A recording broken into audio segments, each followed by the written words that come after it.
Albert A. Wall, the voice of the jungle, broadcasting on the DVC to all points unknown. If you're within the sound of my voice, you're listening to Welcome Home Podcast on the DVC.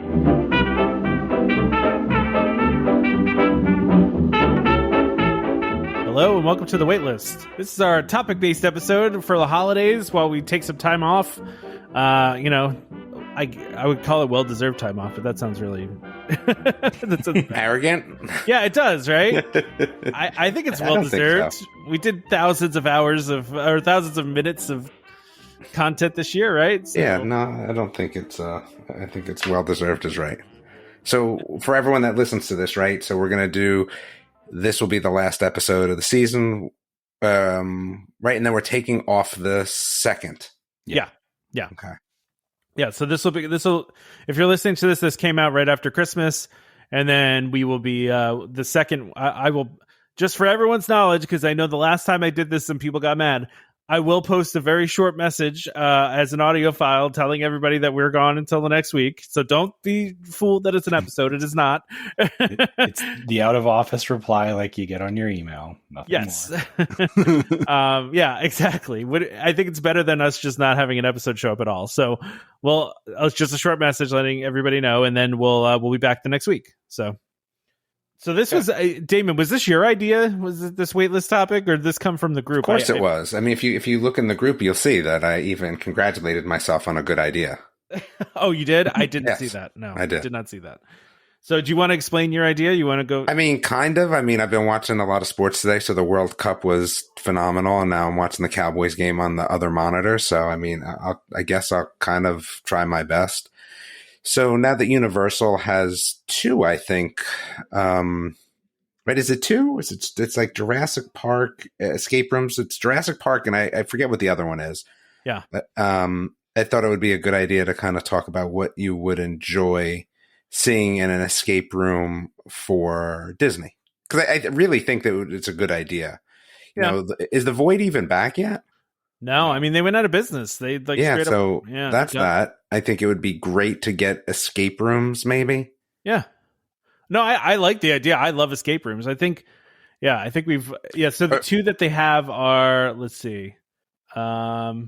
This one looks like Back to the Future, and then one. Oh, Back to the Future, which is like the best movie ever. It's probably the only movie that when it's on, I always watch it, even though it's not my favorite movie of all time. It is probably the only movie that if it's on, I'm watching. The first one or any of them? Any of them. I mean, I think we could all agree it goes in order of best to worst, though, right? It's like first is the best. Second is the second best, and the third is the least best. I mean, the problem is that the third one ages better than the second one. That's fair. True. Yeah, because the second one you're doing a lot of future stuff, right? That's like which is not accurate. So that all. Not accurate at all. Yeah. So I don't know. I mean, I obviously the first one is the best, and then I think that it probably goes third. The third one is not bad. Like the third it's not pretty good. No, it's not. I like the third one. But I mean, the second one is really, really good because of the almanac and stuff like that. So, yeah, I have not seen the new Jurassic World, though. I will say, I even though I'm a huge fan of the Jurassic Park movies, I didn't like the last Jurassic World. And then when I saw what this one was all about, I was like, I haven't seen it either, but I don't watch movies anymore. I'm pretty much series only at this point. So I don't expect to see too many movies unless it's something that's forced on me at this point. They need to start selling you movies that come in like 2 or 3 chunks, and then you'll watch it. Well, I mean, the thing is now that, right, so you kind of take out a little bit of the special effects because they're not expensive enough anymore that becomes a relevant thing. And that used to be kind of why I lean towards movies over TV shows, right? Because I love The Next Generation, probably one of my favorite TV shows. But again, the special effects never really competed at the same level as the newer movies, right?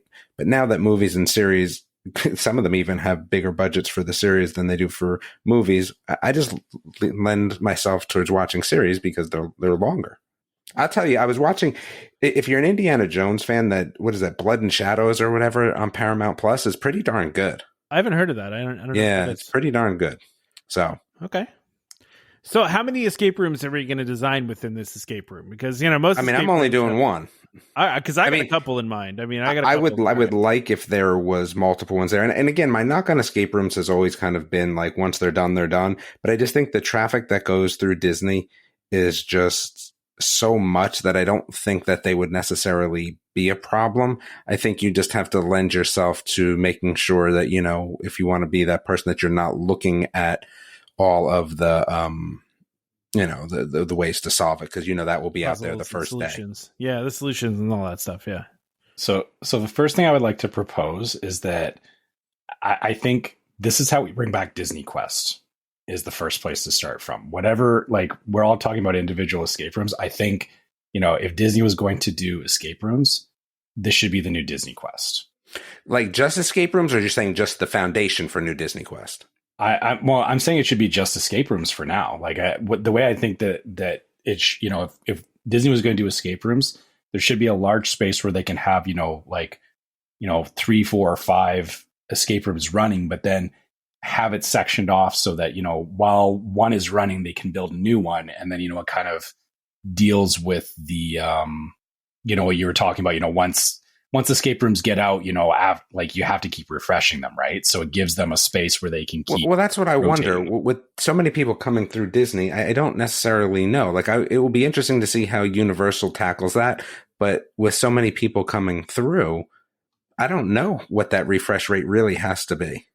Well, I mean, even my local escape room, I mean, they swap out rooms all the time. Like, but I think you're talking at a little bit of a different level, right? Oh, no, for sure. Yeah. It's probably a lot more technically complicated. You know, the ones locally are you know, they do new themes all the time and they change up the room and all that. But these are much more immersive and much more work goes into them. So it's probably a lot harder for them to change them. You know? Yeah, I mean, I would like to do the Universal ones, and it would be something that would kind of be on our list because of where it's located too, right? So you don't actually have to go to Universal to do it. And since our next trip is going to be a non-park trip, it might be something that we take a look at. But the only problem is the prices. It's pricey. It's pricey, but I think it has to be. All right. So do you want to design your room? Do you want to do your theme right now, or do you want to I mean, sure. I mean, for me, I've kind of attached myself to this whole Chibi-verse that they're doing with the Disney cartoons, right? So we have this universe where all the different cartoons can interact, right? And so that exists already in shorts, which is kind of cool because I think it lends itself to some sort of conglomerate Gravity Falls / Amphibia / let's see what else we could go with, right? Like DuckTales, I would say. I think all of them kind of merge together. I would like something like that, or I'd like something with an 80s cartoon theme. So either one would work, but I'm going to go cartoon here. I'm going to go, obviously, some sort of solving a heist. I mean, if we bring in DuckTales, I think the nice part about that is you kind of have this whole built-in sort of, you know, defend Scrooge McDuck's money bin sort of thing built in, but maybe with a little bit of a paranormal twist that allows us to bring in Amphibia as well as Gravity Falls. I think, you know, Gravity Falls and Amphibia already have that crossover episode, which is kind of neat. So I think that they're already, you know, kind of matched up together a little bit. So I would go full heist, like I said, and protecting. And I think what the nice thing about it could be is that you could select to either protect the money bin or become, you know, part of the Beagle Boy gang and try to get into the money bin. I think that would be a nice way to kind of allow them to do something a little bit different each time, but, you know, use a lot of the same things over, right? From kind of a money saving standpoint. Plus it would be, you know, a little bit more of a revisited value that you have within this. So I think if we go cartoon theme, we do a lot of like kind of screen work, right? So we're going to do a lot of things where you're getting messages from each of the characters and things like that. I think that would be part of what we're doing here. And again, at the end of the day, it's either stopping them or breaking in with a code. I mean, that's kind of what I had envisioned, at least for my sort of escape room. Okay. All right. Yeah, I like it. One I think thought on DuckTales that. is a good way to go. Sorry, Trevor. Go ahead. When you're talking about, you know, either breaking into or helping the Beagle Boys, could that possibly be like two groups running against one another at the same time, like not in the same room, but like that would be kind of interesting, actually. Like a little bit of a not like you're racing, sure, right? I'm sure other places do something like that, but it would be kind of a neat little take, right? To have like to be able to compete, especially if you have a larger group, or even so like you said, different groups. It would be a way to push people through a lot too. Yeah, and then that way, if one side solves something faster, maybe it cuts somebody off from something in the other room, or like whoever wins, but you have to and I think if you're doing some sort of what I think would be kind of cool, and I know this would be a fair amount of money to accomplish such a thing, but I feel like if you were able to solve it, like, and again, I'm sure this is going to be a cost thing, but like you can get a picture with one of the characters after, like they're always hanging around, but you can only get a picture with them if you solve it. that's some real good incentive without hints. Let's go that route, right? So if you go past X number of hints, I mean, you'd have to have this person on standby, which is kind of tough, right? Right, or maybe like you have to give them 10 minutes after you solve it to before you can get your picture with them. But I think that would be kind of cool. All right. To your point, Trevor, I actually did one here where they took our group and split us into two, and we started in separate rooms, and we had to help each other to get to the same room. So like we had clues that were in our room that we had to communicate to the other room for them to get out of their room, and they had to give us clues to get out for us to get out of our. It was very collaborative between the two rooms, and we needed each other just to move into the same room together. It was actually pretty cool, but it's kind of similar to what you're talking about. Yeah, this would be the opposite, where you're not collaborating; you're actually like working to like it wouldn't be like sabotage, right? Yeah, sabotage the other one, but it wouldn't be that you would like cut them off completely so they couldn't finish, but like it would either make things harder, or they would have to change what they're doing because you took away one side took away something from the other, right? Like yeah, that makes sense. All right, Trevor, you want to do yours? Sure. So I had two different escape room ideas. So the first one I was actually thinking Princess and the Frog. And specifically Dr. Facilier's so the whole idea would be, you're trapped in a room, themed to him, and like the whole idea is you're trying to escape before he, takes your soul or whatever, right? Like, something kind of loosely following the film, but the whole idea would be, since it's that, very voodoo-esque kind of thing, a lot of the puzzles would be, very paranormal, kind of like not scary, or not to the point where it's about as scary as Haunted Mansion, maybe, right? Okay. Like funny, scary. Yeah, and like things would, like, as you solve puzzles, certain things would go off that kind of I've actually seen escape rooms do this, where it's like you do something and then it it pops a magnetic lock, and then you get access to another smaller room where you do something else. Yeah. So something like that I think would be cool. Again, keeping it Disney themed and very, very much, in something that, the whole family would engage in. It's not like, it wouldn't be so like scary that the kids would not want to get involved, but, it would still be like, I think that would be interesting. So that would be my first escape room thought. The second one I would do would actually be 20,000 Leagues Under the Sea.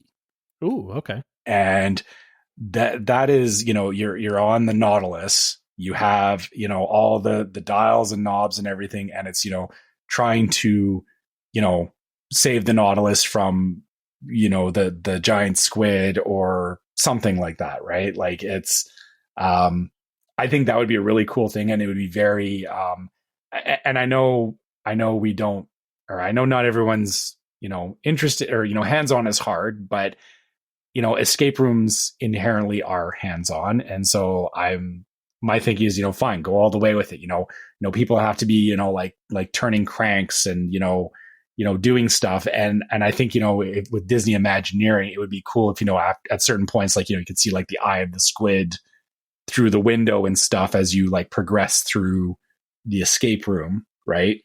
Yeah. And that would be, I think those two would be very cool Disney escape rooms to attempt it. And bring back that, that throwback to 20,000 Leagues Under the Sea. I think that would have some lasting power to it, right? Like it would, we were kind of talking earlier about, how quickly do you recycle the room? I think that would be something that, people would want to come and see. And again, the whole thing would be to design it in such a way that, not necessarily that, it's still the same puzzle elements, but, maybe make it so that you can change around the order that things go in or change puzzle solutions so that, people don't just, get into the habit of, or what you see happen with escape rooms where, people solve it and then, put the solution online and, people are speed running it, right? Like I feel like it would have to be designed in such a way that,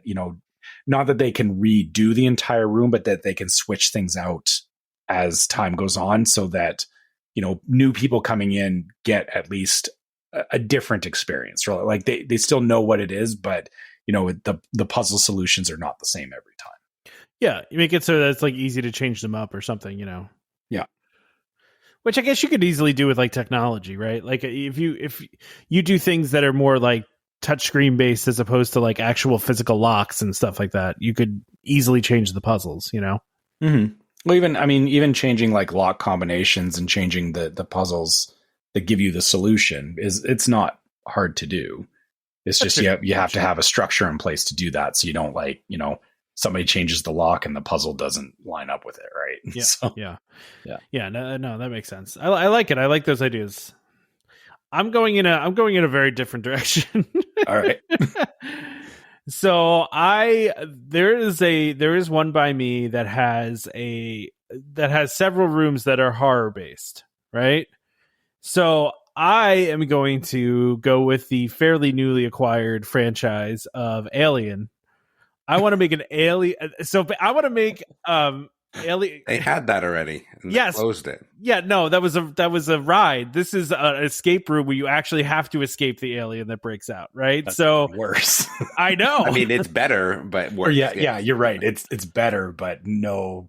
Never happening, man. Yeah. No, it's never. Well, listen, I'm not saying it's going to. I just think it's a cool idea, right? Like you're on the Nostromo, you're trying to get away from. You could start off in one of those rooms with all the eggs and stuff in there, and I mean, I think just like being on like a ship like that, like a spaceship, lends itself to an escape room, right? Because like there's all sorts of things you can do with like buttons and combinations and rooms and because you're trying to escape through different parts of the ship, you're trying to get away from from the alien, and I'm blanking on why on what the alien's called in Aliens right now. I don't know why. Thank you. Thank you. It's blanking completely. But I could remember Nostromo, but I couldn't remember Xenomorph. That's impressive. Anyway, but I mean, I feel like you could use a lot of the same effects, right? You could have times where the room goes dark, and you hear the sounds of the Xenomorph going around the room. Clicking, yeah, man, how creepy would that be? And cool, right? Then you'd really have a reason to try to solve everything within the time period, right? You'd be straight up terrified to get out there. But yeah, no, I just think there's some cool things you could do with that. And, you could eventually even have it like go to like, you end in like the cockpit of the Nostromo, and like, you could do like a kind of thing that pod. Kind of escape pod kind of thing. Damien, were you going to say something? No. I was just thinking, I mean, these all sound great, but really at the end of the day, if Disney was doing this, we would definitely be getting a Pirates one.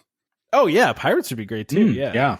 I don't even think it would be a question. Like that's the other question. So, okay, these sound like great ideas, but I mean, besides Trevor's 20,000 Leagues Under the Sea, I don't know if any of them would actually get done, but what would actually get done? I think a Pirates one would get done. I think you could do an Aladdin one. For the kids. My second idea was an Indiana Jones one. They might do Indiana Jones, but I feel like you'd have to have something for the kids too. But I do like Indiana Jones. Yeah, like you could do like where he has to escape the and gosh, I can't remember names of things. But in the first movie, when he's in like the tomb with the all the snakes and stuff, like you have to escape that room, right? There you go. What? Yeah, I'm blanking on it too. I don't remember. No, but I think Indiana Jones would be a good one. I feel like Indiana Jones lends itself to that. I mean, you could even do like a national treasure kind of theme too. I mean, that's an entire movie in an escape room. Yeah, that's what I was, yeah, but I mean, all these are right. Go ahead, David. Wait, isn't there a series about that now? There is. Yeah, I have not watched it. But I have too much to watch already. Is the problem? Well, good thing we have some time off coming. I do, but then you got like all the Christmas stuff you have to watch pre-Christmas too, so it makes it hard. Actually, I watched Home Alone last night. Actually, there's another one you could do. You do a Home Alone escape room. Now that Disney owns that too. No, I think you'd have to do some kids ones though. That would be a little bit easier. And again, I think Aladdin would fit that pretty well. I think that would be kind of cool. See, I'm seeing this as like a Disney Springs adult nightlife thing as opposed to like a kids one. The problem with Disney is that it has to do both. They never create that separation that we wish they would. Well, right? Like it would be great if there was, but no, kids would want to go and then they'd be like, well, we have to have something because kids want to do, it just turns into that. I do feel like they've tried a couple times, right? With the aforementioned, the Pleasure Island, and then you also have the Alien Encounter, right? They tried both of those things, and both of those things, I mean, I don't think Alien Encounter failed, right? Like it just was. No, it didn't fail. That's because they got sick of dealing with all the people that would bring their young kids on it. Yeah, because people just ignore those warnings, right? Like even if you go to like, it's tough to be a bug now. They warn you like 5 times that it could be scary for kids, and every time there's some sort of kid bawling, crying at the end of it. Absolutely, yeah, every time. So people just ignore those things. So Alien Encounter was a little different though, because that was like, to be fair, that was a little bit more of a blind side than Tough to Be a Bug. Well, because Tough to Be a Bug it was more of a blind side. It's called Alien Encounters. Yeah, but it's right in the middle of Tomorrowland. Yeah, but it didn't have like cartoon bugs. I mean, it was. But bugs, you kind of like, kids associate, bugs, creepy crawly spiders, they kind of know in their head they don't like that stuff. Alien Encounter, they like aliens that have their teeth with saliva biting you in half, like. When it's right next to like Buzz Lightyear and Monsters Inc. Laugh Floor, like, come on, like, what would happen if there was an adult park? Just an adults only park? Yeah, so we had Pleasure Island. They tried. Yeah, but it had no rides. Yeah. Still, shout out to the Adventurers Club. That place was awesome. I love it. Yeah. I missed that. I mean, I don't know. I know what you're saying though, Damon. Like I feel like that's why people go to Universal so much. Mm-hmm. Yeah, because they know what they're getting. The more adult experience as opposed to not being catered to kids. Yeah, I mean, I can't imagine that Jurassic World one is catered. Or what kids care about Back to the Future. Well, yeah, most kids probably have never seen Back to the Future, right? Exactly. Yeah, I mean, I don't know how scary the Jurassic World one is, but I mean, I'm pretty sure I think when I pulled it up, and you're dealing with an escaped dinosaur, I'm sure it's going to be a little bit scary for a kid. I hope so. The prices, you know what though? I'm not shocked by the price of these, by the way, at all. That's the scariest part of this whole thing. Is the price. But I'm not surprised by it. It's tough. Well, it's $50, right? Yeah, I think that's what it was. It was something. So I'm talking about $250 plus tax to get in the door. Yeah, it's a lot, man. And what do they have as the length? It's probably what? Okay, so it's starting from $50. So $50 is the base. It might be more expensive than that. How do you have a base in an escape room? They probably do like demand-based pricing. They probably have it. It's probably like more expensive right now. Let's see. It doesn't say how long it is. Children under 3 do not count. So it doesn't say you can't have kids in there, but let's assume an hour. Like, usually an hour. Yeah, usually escape rooms don't go longer than an hour because it's hard to keep people's attention longer than that. No, I would agree with that. It is kind of interesting that they decided to go with Back to the Future because it's such like an old franchise at this point, and it's like they haven't done anything recently with it. So it's interesting that that's what they went with. But I mean, I'm not against it. I'm happy with it. I am too, and it lends itself to an escape room. But I get what you're saying. Because it's called Universal knows how to hit the nostalgia button, and that's really what a lot of their stuff is right now. Is because those are the people that are paying the money when you're talking about this, right? Yeah. Yeah, they know that. Yeah, this is the current demographic that will pay money for this, so you cater to that. Yeah, I just, it's interesting to me that they decided to even do this, because we kind of talked about this. Like, these are 8 people at a time for 1 hour at a time, right? So the maximum amount of people you can get in one of these per day is really small, right? Like, it's compared to the total attendance. Is there multiple? Void. Yeah. Is there multiple rooms running though? I guess, like, do Possibly. they have copies of the same room, because that would increase throughput? But even that, like, so 8 people maximum per room. Let's say they run it for, I don't know, 12 hours a day. That's not that many people going through, even with 2 rooms, you know? Mm-hmm. And Void wasn't either, though. No, you're right. The Void was not either. You're completely right about that. But that's why these things are so expensive, right? Because they're so low on, you know, how many people they can have in them. You know, they got to make their money somehow, obviously. So, I don't know. I just think it's interesting that it's, actually, this one is, the Jurassic Park one is a maximum of 6 guests. So you can only have 6 people at a time in these. So, and Damon, what do you have? You have 5 in your group, I guess, right? Yeah. So it's interesting. But yeah, no, I mean, I think there's a lot of things that lend itself to escape room, a lot of themes that we could go with. I like the Gravity Falls idea though, too. I think that would be cool. I like that one. I mean, the mashup thing I think is really cool, like the cross world stuff. Yeah, and kind of like to what Damon was saying is, you know, I was kind of thinking like the Princess and the Frog one. You know, keeping it. The hard part with Disney is that you have to, you know, what they're targeting is family audiences. So, you know, you don't want to put something in that is like, you know, I know 20,000 Leagues Under the Sea is kind of borderline, and it's kind of the same thing where, you know, it's hitting a specific demographic. It's not for everybody, but I think that one's, you know, kids could still get on board with it. Like, you know, when I was a kid, I didn't really know what 20,000 Leagues Under the Sea was until I went on the submarine ride in Disneyland. And then I was like, okay, this is cool. Right. So, I mean, maybe that's part of it too, is, you know, maybe these are a way to introduce people to a franchise that, you know, people are not necessarily thinking about. Maybe that's why they picked Back to the Future at Universal. Is, you know, it's a way to kind of get people in the door again on that, you know, particular franchise. And let's be honest, there's only a matter of time before they reboot that thing. Only a matter of time. Even though they shouldn't do it, they're just waiting. They're going to do it. Right? I mean, you just know they're going to have to reboot it. So knowing that, maybe I'll throw one more escape room idea out there, and that would be Atlantis. Oh, wow. Just for something, you know, let's get people back into Atlantis, because I liked Atlantis. It was a good movie. It was, I enjoyed it. And again, you know, it could be kind of cool as an escape room, because there's all that like mystical power stuff going on, right? Like touch the blue crystal and things light up.